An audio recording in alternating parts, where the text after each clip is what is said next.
So instagram.com and some of the domains which is acquired by Instagram. அப்போ தான் வந்து நீங்கள் அதை ஓப்பன் பண்ணலாம். அது நீங்கள் ஜஸ்ட் கூகுள் பண்ணாலே நீங்கள் கண்டுபிடிச்சிக்கலாம்.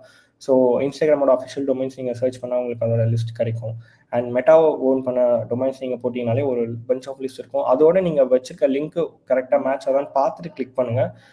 இல்லை உங்களுக்கு வந்து அப்பயுமே சஸ்பிஷன் இருந்ததுன்னா ஆன்லைனில் வைரஸ் டோரல் சொல்லிட்டு ஒரு வெப்சைட் இருக்குது, நீங்கள் அதில் செக் பண்ணிக்கலாம். ஸோ அதை தாண்டி நீங்கள் ரொம்ப டெக்னிக்கலாக டீப்பாக போனோன்னாக்கா அதோட ஹெடர்ஸ் அனலைஸ் பண்ணிட்டு நம்ம சர்வரோட ஐபி கேதர் பண்ணிட்டு தென் அது ஒரிஜினலாக அந்த சர்வராக இல்லையாங்கிறது பார்க்கலாம். ஓகே, ஸோ கைஸ் இதுலேருந்து ப்ரிவென்ட் பண்ணுறது ரொம்ப சிம்பிள். நீங்கள் எந்த ஒரு லிங்க்குமே வந்து ஓப்பன் பண்ணுறதுக்கு முன்னாடி ஜஸ்ட் அது ஒரிஜினலாக இல்லையான்னு மட்டும் செக் பண்ணிக்கணும். ஓகேவா? ஸோ செகண்ட் கான்செப்ட் வந்து சோஷியல் மீடியா மாதிரியே வெப்கேம் ஹேக்கிங். இப்போது நம்ம சோஷியல் மீடியா ஹேக் பண்ண அதே கான்செப்ட் தான் இதுவுமே வந்து ஒரு லிங்க் சென்ட் பண்ணி தான் நம்ம அனுப்ப போகிறோம். ஓகேவா? ஸோ இதுக்கு வந்து கேம் ஜாக்கிங் சொல்லிட்டு ஒரு டூல் நான் யூஸ் பண்ணுறேன். இது ரொம்ப ஈஸி. இதுவுமே வந்து நீங்கள் ஒரு சர்வர் ஆன்லைனில்